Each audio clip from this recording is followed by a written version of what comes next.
It's Couple Indemnity. We are a film podcast about the love of cinema by two very dedicated film fans.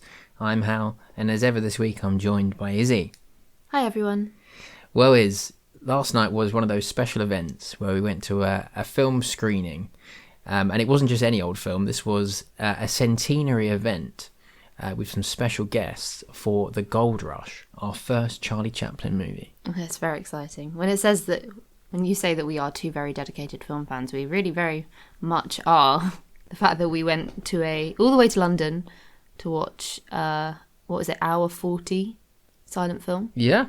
But a legendary one at that. Yeah, 100 years. It felt a very unique kind of experience. And we've done we saw some Sinners at the big screen early this year. Our last kind of special event, though, I think was probably the Nosferatu live orchestra recording on a big screen. But this felt like a really unique type of thing. The fact that it was 100 years, the fact that these special guests we'll mention, we were in their presence. And it's our first Charlie Chaplin movie for the podcast. So it felt like a combination of a lot of unique things. And also a shout out because Regent Street Cinema was very unique. This kind of like Art Deco-y style. I don't think it felt more like a theatre than it did a cinema. But it was wonderful to see Gold Rush in that kind of setting. Yeah. I mean, our normal sort of haunt in central London for cinemas is the Prince Charles. But this is very different. This is a much more Art Deco themed cinema that's had a restoration in the last 10 years. So it's a lovely location. But right in the heart of Regent Street.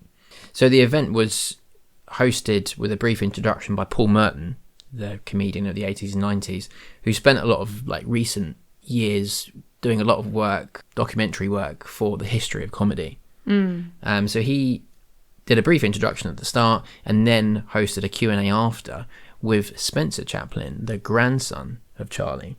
I know, it was fascinating, wasn't it? So they did a interview afterwards and a Q&A as well, with Spencer talking about Chaplin's kind of early life in London, how he kind of broke through his career, the fact a lot of his films were self-funded, obviously issues that he had after The Great Dictator, and how he ended up moving to Switzerland, and that's where Spencer was kind of raised. Exactly. So, it was a really, really interesting evening to feel like you had that kind of family connection. Chaplin as well. It was fascinating. It is fascinating because his family dynasty is fascinating, because he had 11 children, all of whom had very different lives. At least 3 of them went on to become notable actors, and the grandchildren are very interesting as well because some of those have gone on to the business as well. Spencer himself, while he does a lot of work for coverage of Chaplin himself, he is himself a musician, isn't he? So it was very interesting. And that was funny listening to him talking about how, because Charlie Chaplin didn't have a formal education, he couldn't read music, but he loved music. Yes. And he would do some of the music for the films. He would create it. But he didn't read music, so he had someone who would sit next to him and do the notations for it.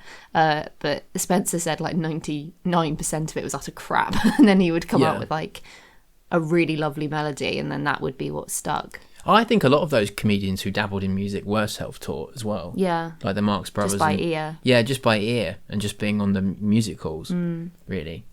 Reading music formally was never part of their kind of learning process and learning to play the instruments. And they said that they have hours and hours and hours of footage of him just sat at a piano. Yeah. Which is, I guess, how they've kind of pieced together bits and pieces for the score, maybe, that they've in the restoration. We'll talk a bit about Chaplin's life when we talk about the cast, because I watched a documentary sort of kind of at the end of last year, and it made me realise just what an amazing life he had, and his later life was just as fascinating, and the kind of film he went on to do, and movies you never really hear about anymore. What Charlie Chaplins have you seen before we saw Gold Rush? Well, I was going to talk about it later, but my kind of iconic version of him is one of the earlier ones. That's both The Tramp and The Kid, because I'd been bought a double VHS player of those two films, and I used to watch them repeatedly.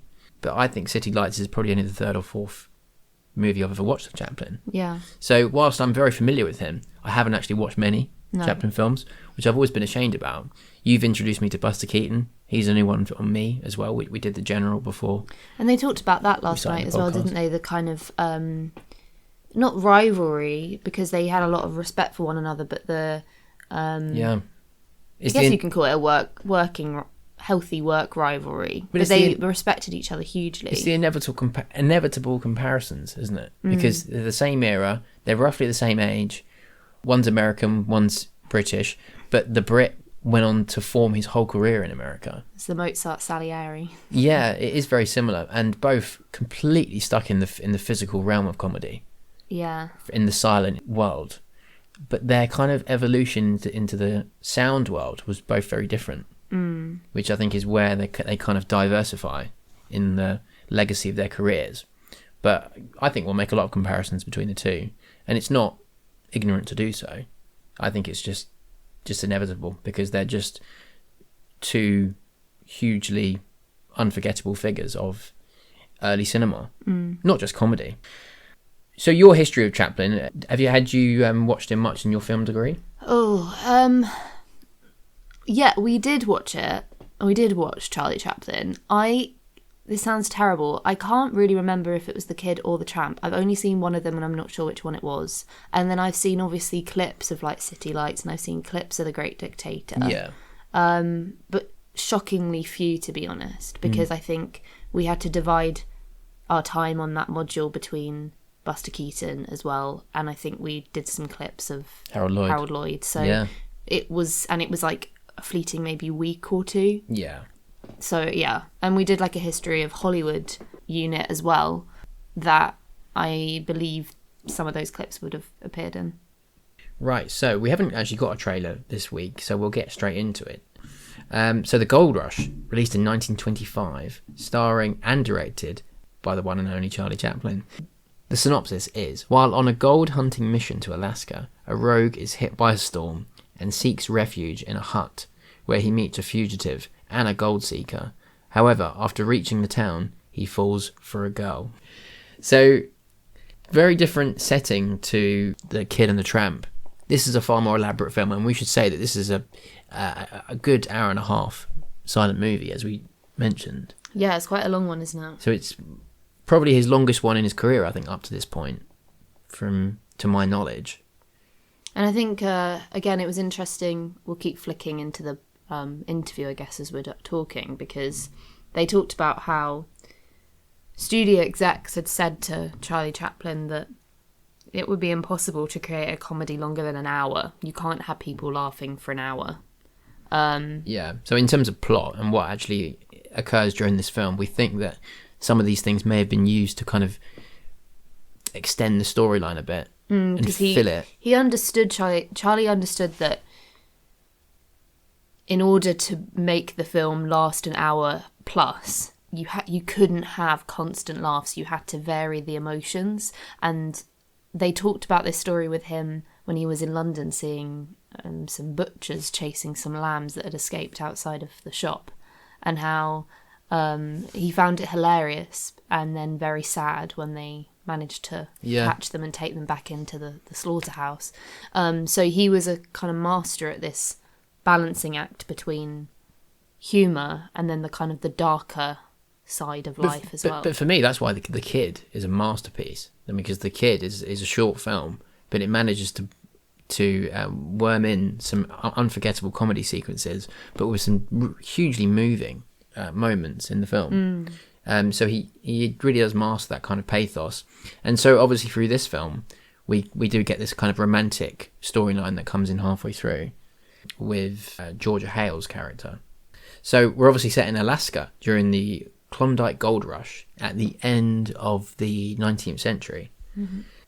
The first shots of the film, they had to film some on an actual mountain, didn't they? Yeah. So they've got the kind of the long line of these men this arduous walk up into the mountains, with all the kit and everything, and they're all falling over, and it looks like physical hard work and graft. So half of it was filmed in the studios in California because they understood they couldn't actually expose a lot of these men to these conditions for long periods of time. But there are a few external shots that were filmed on location. And then the first shot of Charlie is him kind of teetering over the edge in the most impractical clothing for these conditions on the edge of this mountain. While being very politely followed by a big black bear. And he has no idea. It's just the timing of it is so perfect. It is, yeah. So he eventually stumbles into this cabin that's, we presume, owned by this guy Larson. He lives there with his dog. With his kind of unique kind of dog. I don't know what that was. Was it like some strange mutt? Yeah. So obviously we get this funny scene of Tramp tries to kind of innocently worm his way into the cabin, and through the silent title cards and the dialogue we're getting, he's obviously trying to... Well, there's this huge storm, so the tramp is trying to take shelter, but this guy obviously is like, get out. And every time they open the door, this huge gust of wind keeps pushing him back. So there's 3 doors in this cabin, and so this triangulation you have. I mean, you can see where Chaplin's kind of stage origins come in, because this whole setup in the cabin really does work like a stage. You've got centre right, centre left, and you've got the back door as well. So it works in this kind of perfect triangulation where you are as if you're sat in a theatre, not in a cinema. And everything works in this perfect kind of shaping. And a lot of the comedy is people coming in and out of doors at the wrong times. Well, all of our favourite moments in this film were in the cabin, and all of these scenes could easily have been filmed on a stage, couldn't they, really? Through just the stage management of it. As was the case for a lot of silent films in this era. Oh, of course, yeah. There wasn't much... I mean, they do play with depth in this, but in a lot of silent films, it's very much just like left and right movement. Absolutely, yeah. Because the cameras were too big for them to do anything different with it. Yeah, and I think the wind sequence, when they're trying to... So it's the other guy who comes in. Yeah, so then there's another one who's just struck gold outside. He's been camping outside. And he struck gold, but the storm has caused his tent to fly away. Yeah. So he also ends up in the cabin. So he needs shelter.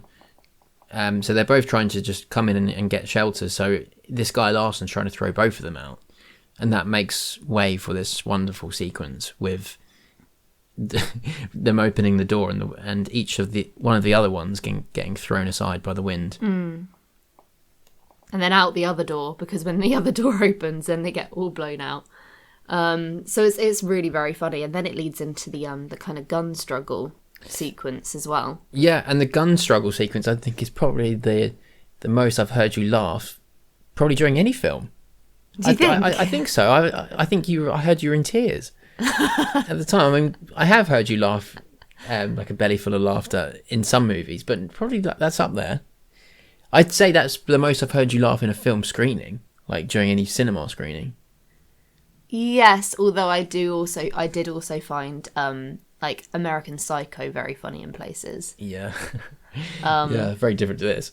I know, yes. But you said a screening, so exactly. Yeah, that's the only one I can think. Like I found that very funny in a completely different way to this. But and the gun struggle sequence, you got the two of them fighting, Larson and the gold prospector, and Chaplin's kind of just trying to stay away from the barrel of the gun. But they keep following where he's going. With it.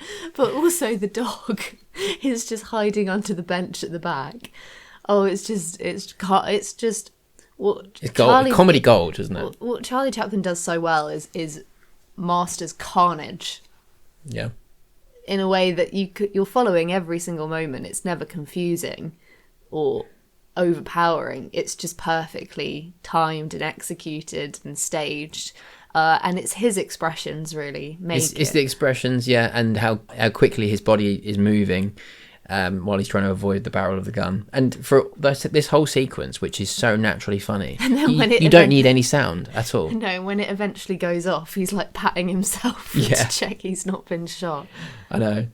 So the key thing is, in terms of the plot here, is that they're all starving hungry. None of them have got any food. There's no sign of any kind of animals that they can kill. It's when he starts eating the candle and he puts salt on it to try and flavour it. Oh, it's so funny. Some of the scenes with Chaplin using salt and trying to make a delicacy out of anything he can. The most famous sequence, I can't remember how early it is with the shoe. I think that bit comes shortly after. So the candle bit comes before Larson leaves. Yeah. Because he's like, did you just eat the candle? And he's like, no. Oh, he's trying to... But he's got reflux. He's got reflux and he keeps trying to look the other way and claim his innocence. Oh, that was so funny. One of the things I'd forgotten, how good Chaplin is his facial timing and his reactions to things on screen.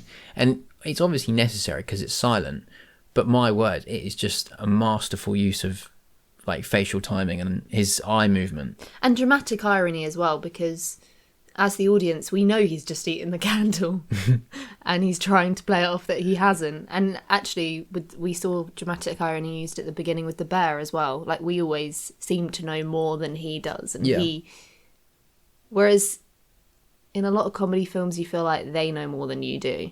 But he reverses it here, and it's just so clever. Yeah. But yes, then we get the very famous shoe scene.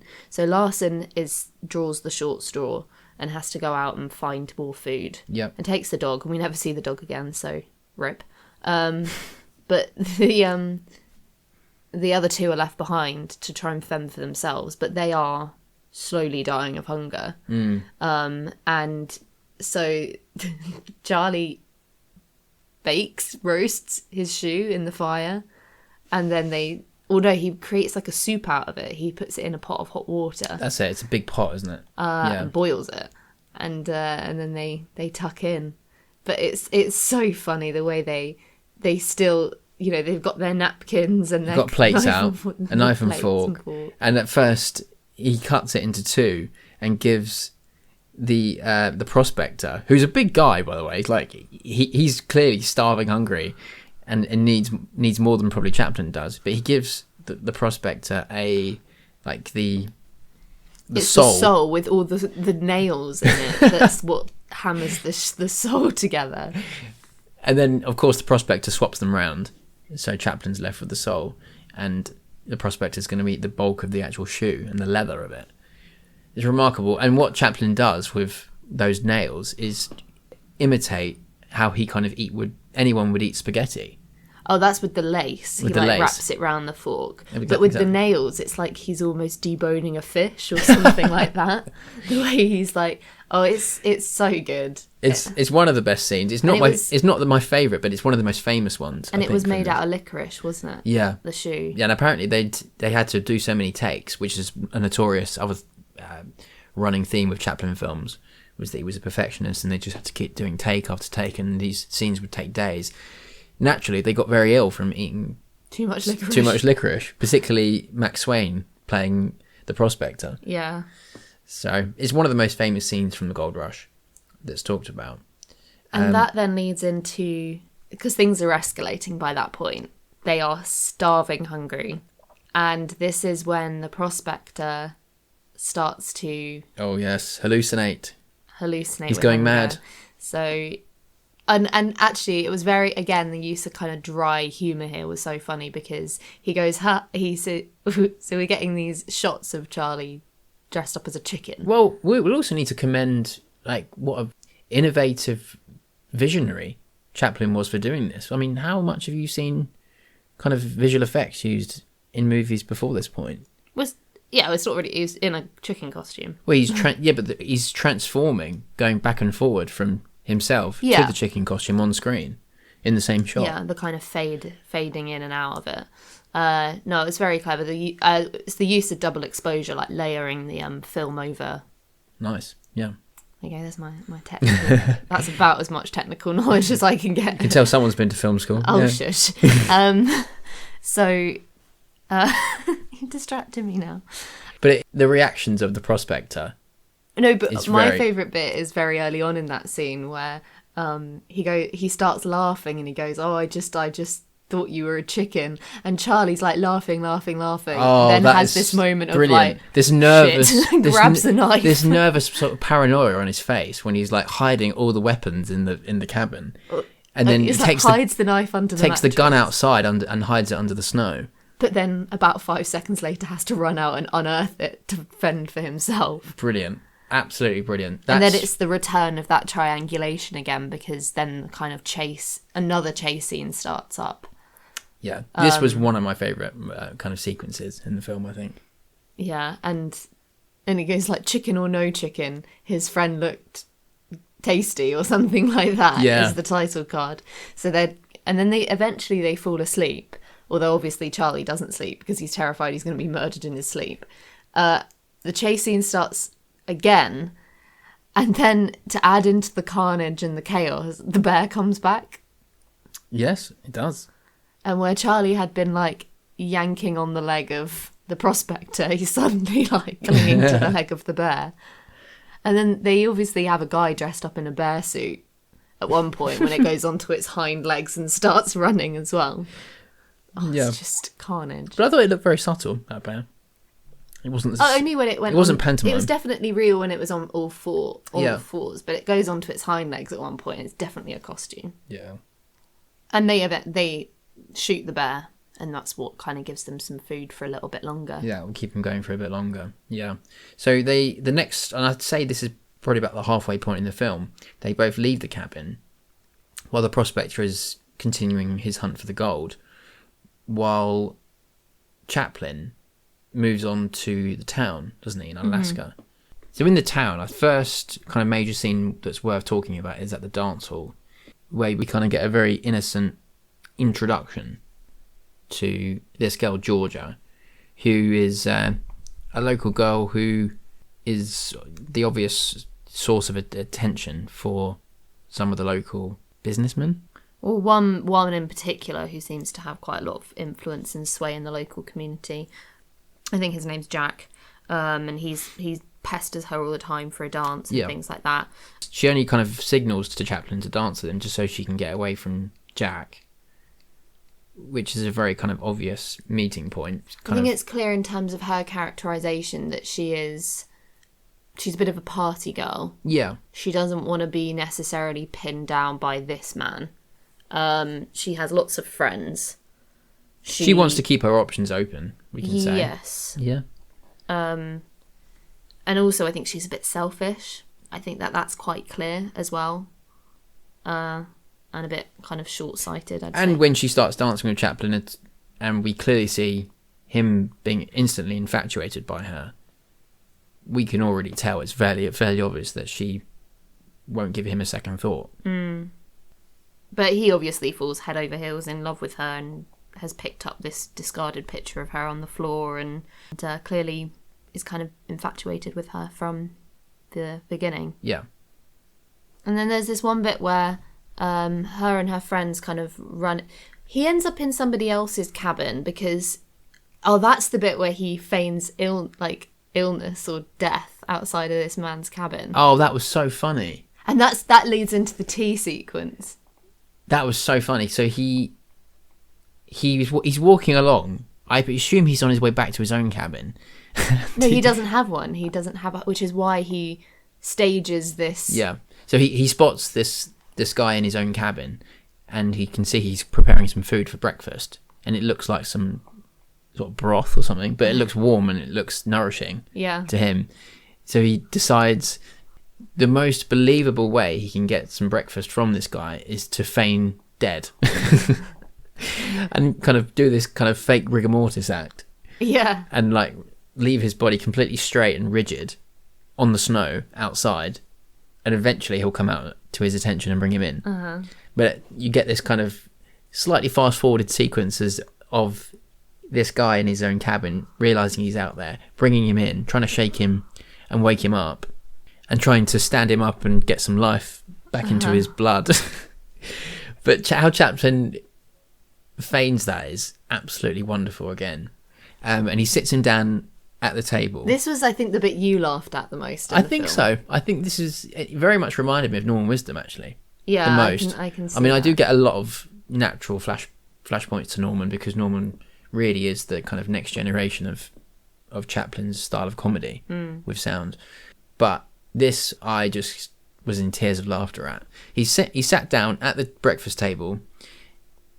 This guy's not intending on giving him anything in time to breakfast. He's just trying to ensure he's not dead, really.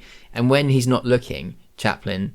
No, so this guy gives him a cup of tea, but Chaplin stops him when this guy's trying to give it to him, and he stops him and he puts his own sugar in and then accepts it, and then he has another one, and then in the meantime, while the guy's back his turn getting another cup of tea, Charlie's like downing the broth or the porridge or whatever it is. Yeah. Oh, it's so funny. And adding more sugar to his tea. I cannot even describe that in such a fitting way, but it's just simply a scene one has to source out, because I think it was my standout. Yeah. In this. I could tell you. But any kind of humour around you and tea. And food. Because you are so, like, I've never met someone who's so obsessed with tea.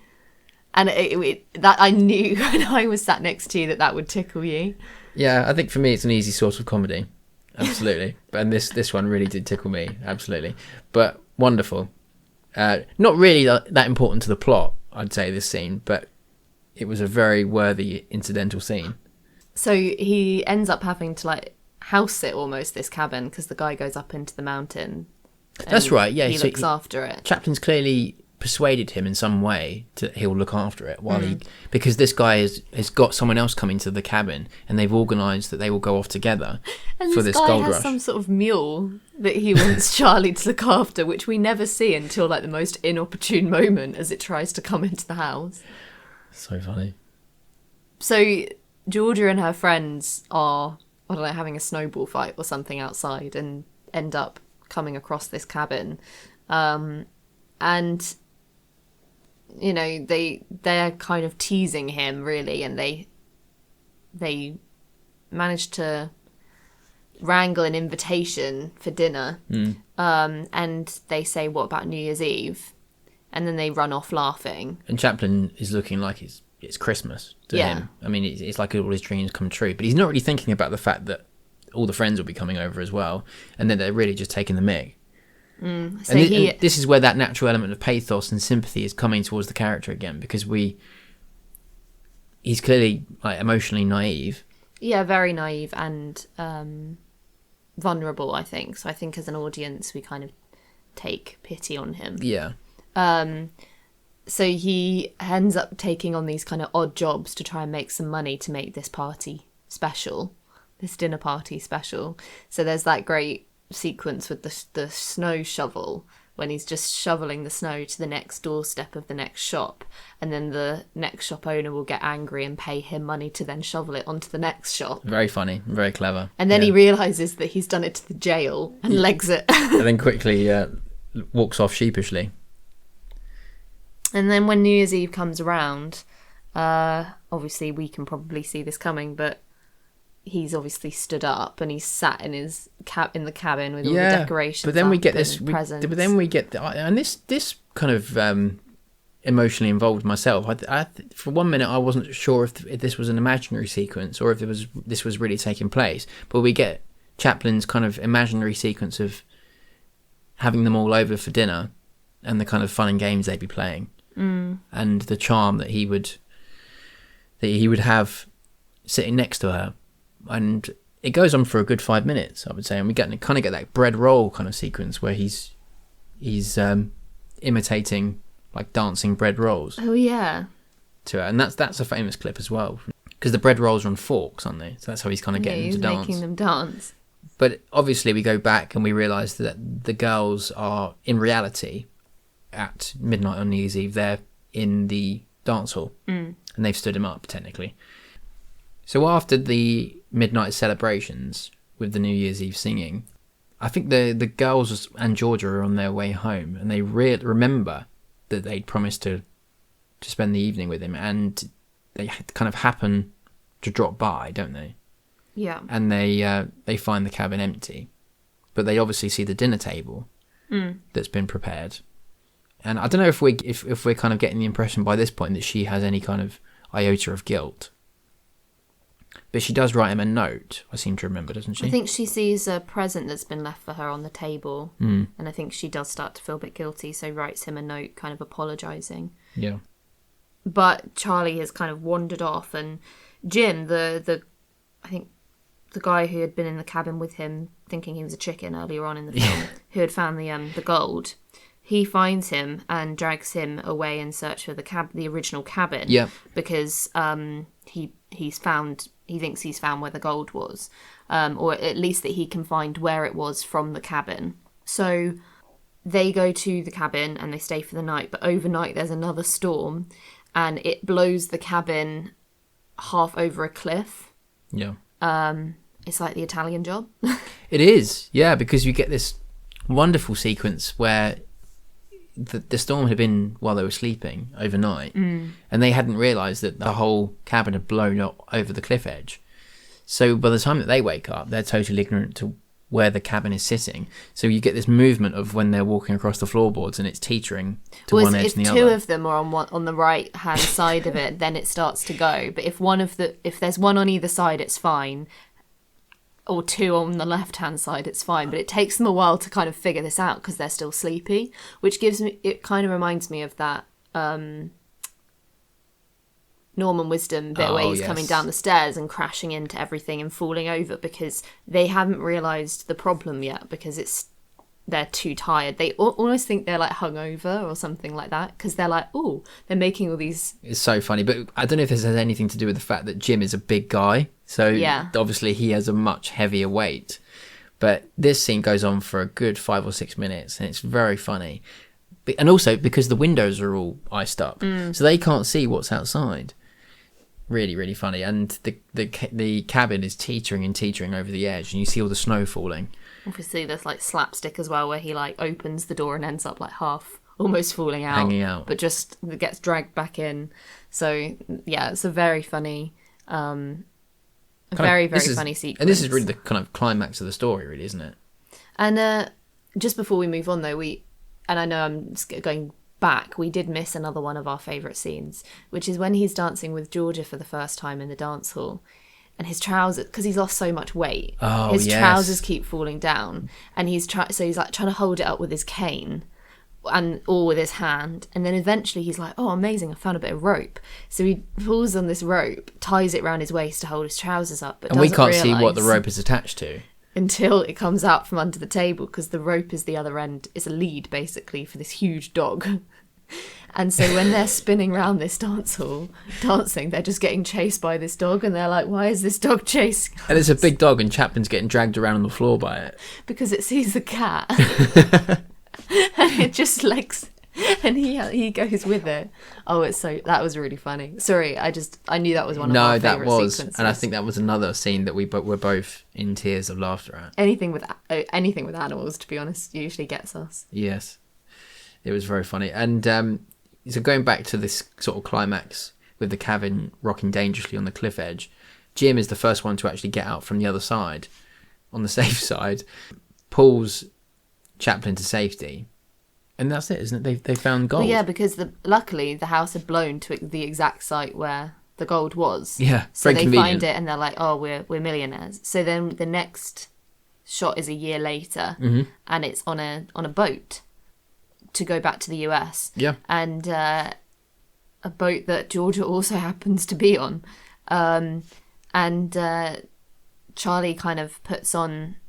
He's approached by the press asking him to put back on his old tramp stuff so that they can take a picture of him in that, even though he's now looking very dapper and smart. And the guy Jim, he looks like some like Macklemore or like Post Malone or like I don't know, Hugh Hefner or someone like that. Yeah, like a huge Playboy Don, or like an oil tycoon, doesn't it? Yeah, with his massive woolly coat and like a cigar. Yeah. Oh, it's so good. And he ends up encountering Georgia on the boat, still dressed as the tramp. Yep. And but there's something like a. Well, she's still being followed by another guy, isn't she? No, he's approached Charlie's approached because they think he's a stowaway, and she says, "No, I'm gonna." I think that's the other staff members of the ship. They they instantly see him on the lower deck in his tramp clothes and think he's a stowaway. Yeah. They're not aware that he's involved with the press and they're doing this stunt. No, so then but she offers to pay for him, and I think maybe that's meant to show that kind of redemption arc for her, perhaps. Yeah. That she does it without realising how much money he has. But then... But you get this nice kind of final shot, don't you, of them posing together for this press photo. Yeah, when it's revealed he's this multi-millionaire. Yeah. So that's it. And both are kind of reunited in this happy ending. But that was an added scene as well, I think, the kiss scene at the end. It wasn't in the original. Right. Yeah. I don't know if they just take the picture together and that's where it ends or what, but... Yeah. I mean, I think there's some loose kind of conveniences for the plot to keep it moving along. But I don't think we need to scrutinise the plot too much because I think it just fits in these absolutely hilarious sequences in between it that just make it so memorable. So it's very interesting to read up on the trivia of this, especially as it's 100 years old. So filming took place from early 1924 in Truckee, California, and in the mountain ranges of the Sierra Nevada, where Chaplin recreated the historic image of the prospectors struggling up the high Chilkoot mountain pass that probably was at least 25 years on from the real event. 600 extras were used to clamber up the 2,300 feet pass that was dug through the mountain snow.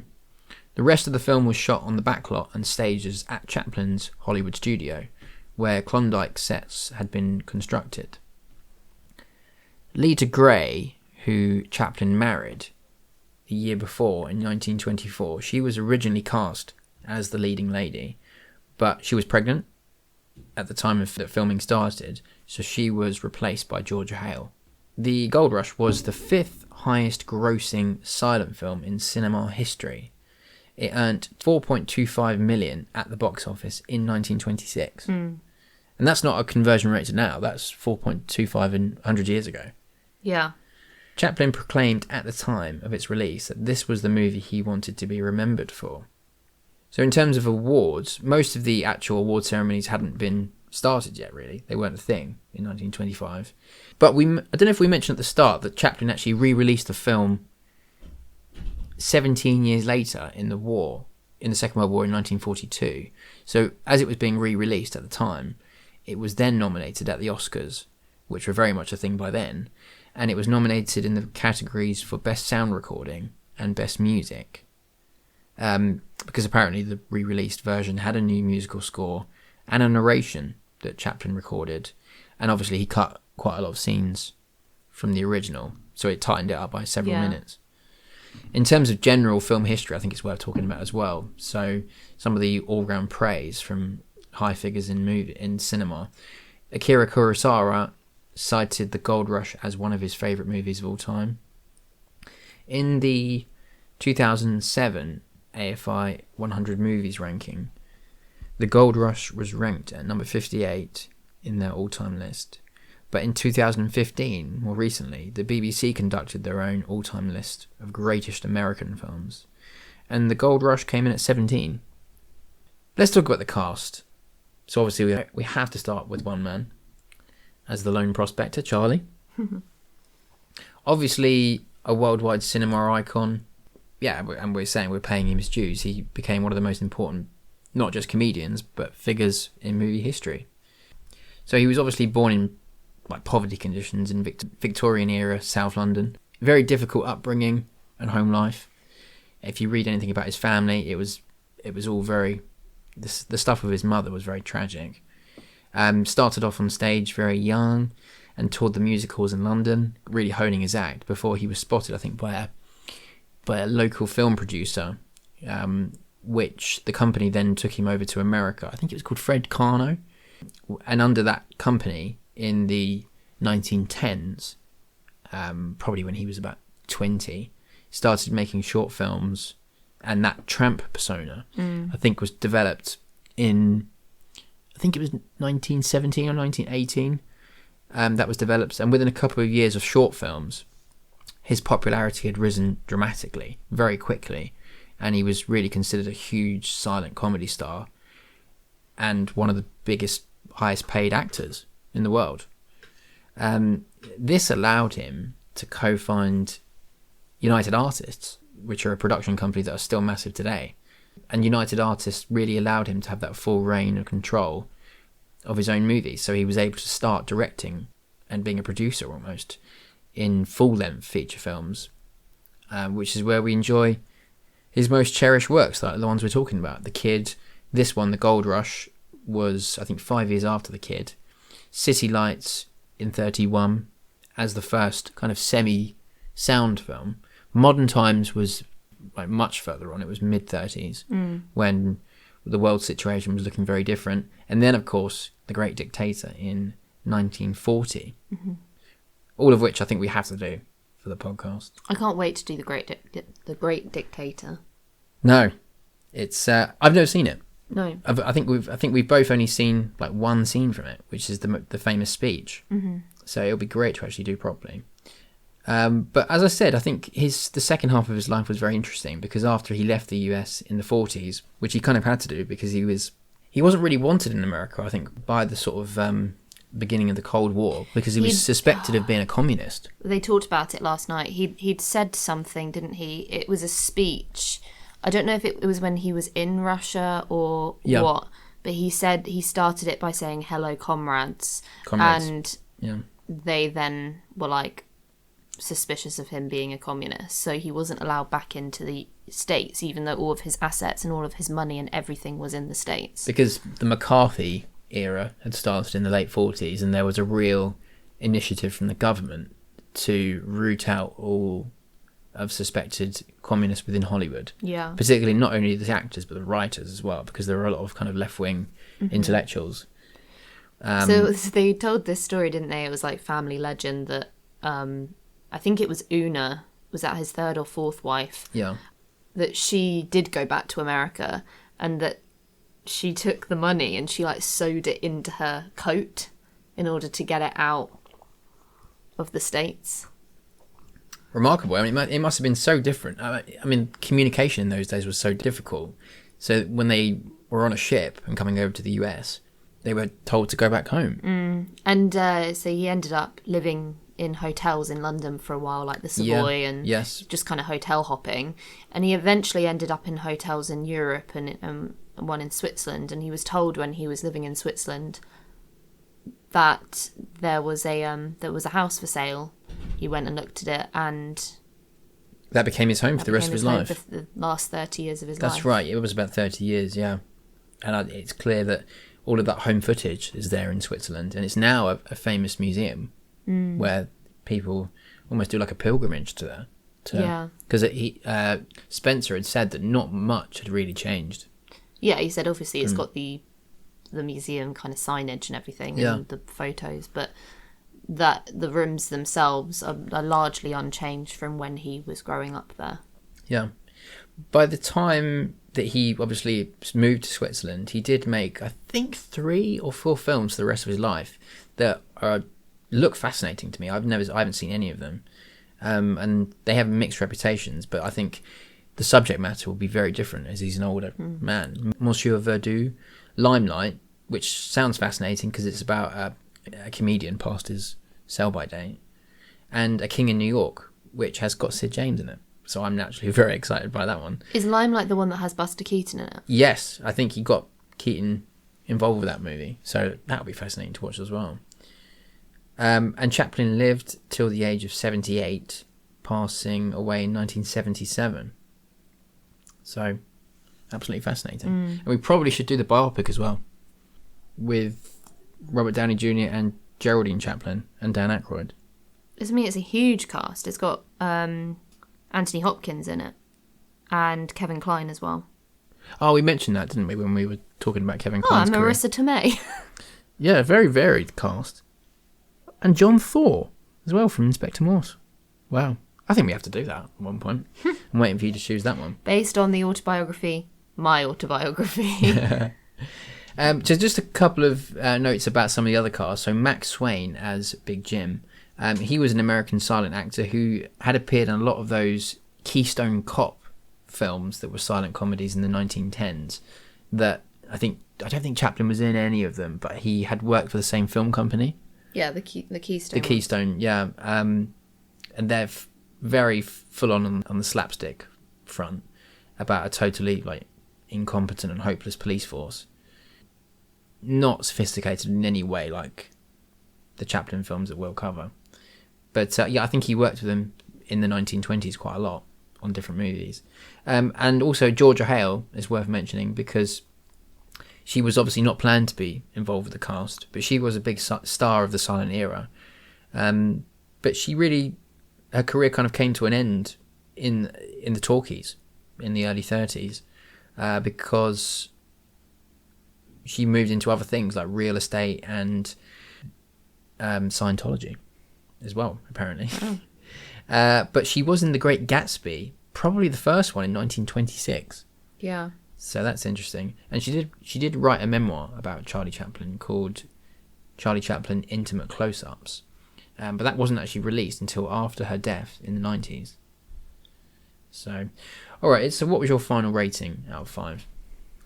Oh, well, it's such a hard one to try and, because you can't really hold it to standards that we'd be used to today. No, we can't. So, 100 years old movie. I've just said it's a legendary silent film that, it really packs a punch.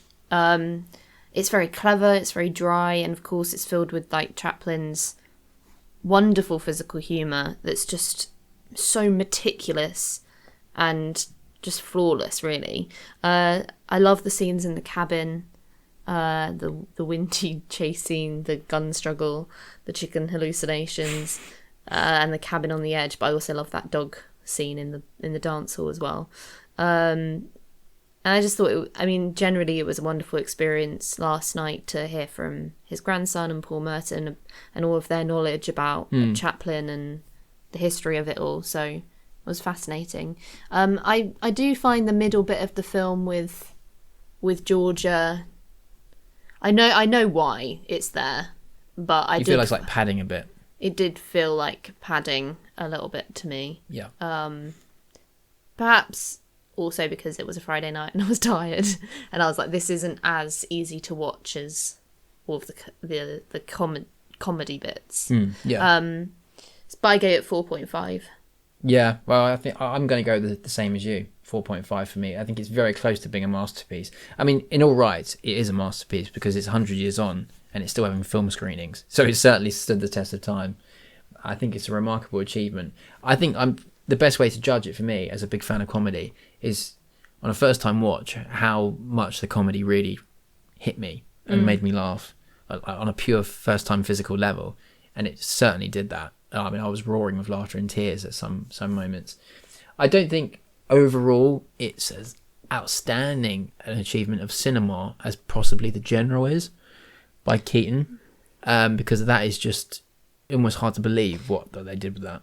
The General for me is a 5-star because it's just huge, that film. It's a huge spectacle and outstanding achievement on all fronts. So that is an instant 5-star for me. I'm really looking forward to doing The Kid because from memory, it's hugely moving, and it's one of the most moving early films of cinema I ever remember seeing. Yeah. And I think that could be a 5-star because it is shorter as well. So for me, I'm going with 4.5. I think it was an outstanding experience to watch it. I love doing it in that setting and getting the extra education and information from a real family member with his grandson. So that was wonderful. Let's take a quick break and we'll be back with our next episode, which will be Izzy's choice.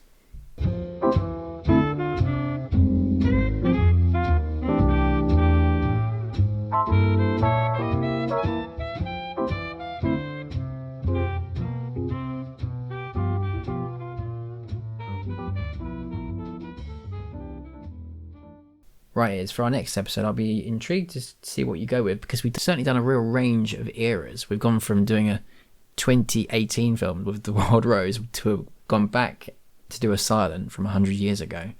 So what kind of period and genre will you be taking us into now? Well, the whiplash continues because we're obviously then in the following week going back to the 40s. We are, yes, for a joint one for your choice for Scott. Yeah. So, yeah, I'm taking us to 2007. Oh, okay. I think I need a few more clues. Big film. Very left of field for me in terms of genre. But I'm open to that because things like There Will Be Blood was not genre. Not my genre, let's say. And it was my favourite film of that year that we watched. I have a feeling I know what you're choosing here. If There Will Be Blood is any kind of clue. If you're comparing it to There Will Be Blood, because I think you're choosing the movie that took the best picture over There Will Be Blood. Which would be... No Country for Old Men. Yeah, we're doing No Country for Old Men. Oh, brilliant. Because, funnily enough, I was talking with some of my English teacher colleagues and they were talking about the book. And they got into a debate about if they liked it or not. And it's not an author I've read at all. No. So I'm interested to see if this film will kind of get me to read it. Yeah, and it'll be our first Coen Brothers movie for the podcast, and I do admittedly quite struggle with a lot of their films. Some people really love them, but they have a very mixed record for me. But this is really, really highly acclaimed, and some people think this is up there with There Will Be Blood as one of the best films of the 21st century. Yeah, so it's got Javier Bardem, Tommy Lee Jones, Josh Brolin, Woody Harrelson, Kelly MacDonald. Yeah. Yeah, a lot of an interesting cast and a lot of first-time actors for the podcast. I think it'll be 4.3 average rating on Letterboxd, so it comes highly rated. Let's see. So, bank holiday weekend next week. Yeah, absolutely. Yeah, and I think it's technically in the Western genre. I think. See, not my genre. No. Look at me pushing myself into out of my comfort zone. Can't all be Casper. Well, let's leave it there. All right. Well, that has been brilliant. I've really enjoyed today's episode. So we've been Couple Indemnity, and you can find us on all the good podcast platforms, including Apple and Spotify. And you can email us with any feedback or recommendations on coupleindemnity@gmail.com. On all the socials, including X and Blue Sky, we are at Couple Indemnity, and YouTube as well. So thank you for joining me today, Izzy. You're very welcome. Join us next week for a little bit of her, a little bit of me, and a little bit of Javier Bardem. See you then, guys. Bye, guys.